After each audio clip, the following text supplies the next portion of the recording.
Hello everyone, welcome to our channel. अभी कुछ दिनों से अगर देखा जाए तो यूएस के मार्केट्स का इंडियन मार्केट्स पर बहुत बड़ा इम्पैक्ट हो रहा है। मतलब रातों रात यूएस मार्केट्स में कुछ खबर आती है कि रिसेशन हो सकता है और उसका इम्पैक्ट फिर इंडियन मार्केट्स पर होता है और नीचे गिर जाता है। फिर वापस कुछ डेटा आता है, जॉब्स डेटा आता है, कुछ हद तक अच्छा दिखाता है और उसके बाद वहाँ पर भी बहुत बड़ी बड़ी मूवमेंट अपर साइड पर दिखाई देती है और उसका इम्पैक्ट इंडियन मार्केट्स पर भी हो रहा है। लेकिन ऐसी जो न्यूज़ होती है, जो बाहर की न्यूज़ होती है, तो उसको इंडियन ट्रेडर्स को एंटिसिपेट करने के लिए काफ़ी मुश्किल होती है, क्योंकि वहाँ की न्यूज़ है तो वहाँ पे क्या डेटा निकल के आएगा और वहाँ उसका इम्पैक्ट हमारे ऊपर कैसे होगा, तो उसको समझने के लिए काफ़ी दिक्कतें आती है। और उसमें कभी कभी एक डिसीजन लेने के लिए कि क्या इन्वेस्टेड रहना चाहिए या फिर क्या मार्केट्स ऊपर जाएंगे या फिर नीचे जाएंगे या फिर वोलाटाइल रहेंगे या फिर कौन सी सिचुएशन ऐसी रहेगी कि जिसकी वजह से अच्छा होगा या फिर बुरा होगा, तो वो सारी चीज़ें अभी हम इस वीडियो में समझने की कोशिश करेंगे।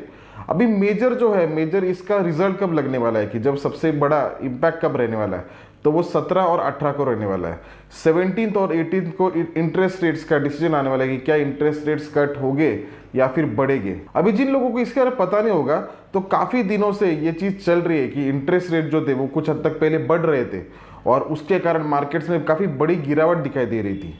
लेकिन ये बढ़ सकते हैं या फिर नहीं बढ़ेगी, तो उसका डिसीजन 17 से लेके 18 को आएगा और उसका इम्पैक्ट यूएस मार्केट्स पर और यूएस मार्केट्स को लेके इंडियन मार्केट्स पर भी हमें काफ़ी दिखाई देगा। क्योंकि बेसिकली काफ़ी बार ऐसा माना जाता है कि इंडियन मार्केट्स या फिर जो दूसरे मार्केट्स होते हैं तो वो यूएस मार्केट्स को फॉलो करते हैं। मतलब उनके पास जब रेट कट्स होना, इंटरेस्ट रेट्स को कट होना शुरू हो जाता है, तब उसी को फॉलो करते करते इंडियन मार्केट्स में भी हमें कुछ हद तक इंटरेस्ट रेट्स को कट होना शुरू हो जाता है। लेकिन ये इंटरेस्ट रेट्स का कम होना या फिर बढ़ना, ये इतना इम्पैक्टिव क्यों होता है या फिर इतना फायदे का या फिर नुकसानदेह क्यों होता है? बेसिकली सबसे पहले अगर देखा जाए कि इंटरेस्ट रेट अगर कम होते हैं तो जो आप लोन है, तो लोन के ऊपर जो पेमेंट आपको करनी या फिर जो ईएमआईज होते हैं वो कम हो जाते हैं। मतलब पहले अगर आप 10,000 ईएमआई पे कर रहे हो तो कुछ हद तक उसमें कम गिरावट हो जाएगी और उतने कम आप पैसे दोगे। चलो ठीक है, ये तो एक पर्सनल लाइफ में होता है कि किसके पास कम लोन होते हैं या फिर जब बहुत ज्यादा लोन्स नहीं होती।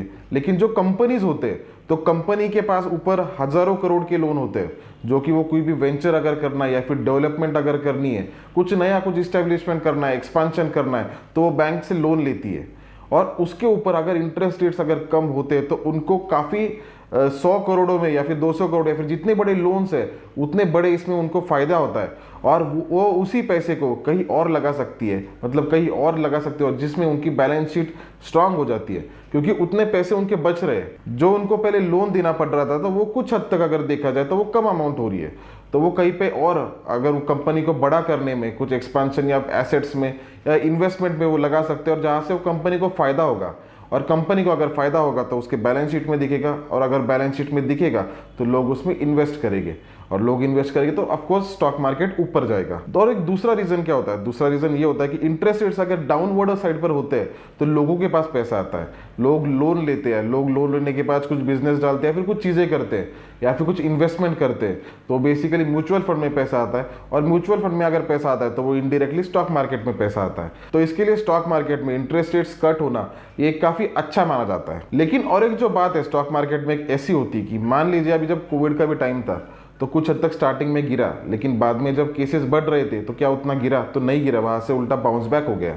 उसी टाइम पे रशिया यूक्रेन का भी वॉर हुआ तो शुरुआत में काफ़ी पैनिक बना, लेकिन उसके बाद में क्या हुआ? बाउंस बैक हो गया। अभी ऐसा ये होता क्यों है? जब स्टॉक मार्केट किसी सेंटीमेंट के साथ चलता है, मतलब जब बहुत अच्छा एक्सपेक्ट करता है कि इसमें बहुत अच्छा होने वाला है और उसमें अगर कम अच्छा होता है तो वो उसको कम अच्छा नहीं मानता है, वो उसको बुरा मानता है। और जब बहुत अच्छा मानता है और उसमें कुछ हद तक न्यूट्रल अगर आता है तो उसको बहुत बुरा मानता है।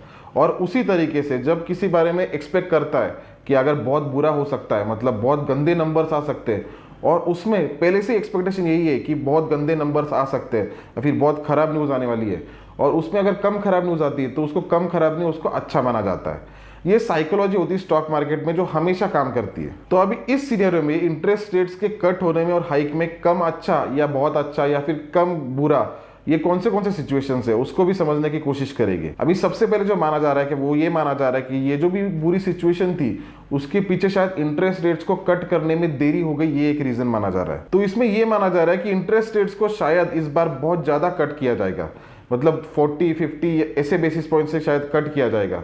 लेकिन क्या उतनी पॉसिबिलिटी है उतनी होने की? तो मुझे ऐसे नहीं लगता कि इतना इंटरेस्ट रेट्स को कट किया जाएगा। मुझे ऐसा लगता है कि शायद वो नेक्स्ट टाइम के लिए कुछ हद तक कट करने का और एक स्कोप रखेंगे, मतलब पूरा जितना कट कर सकते वो इसी बार में नहीं करेंगे।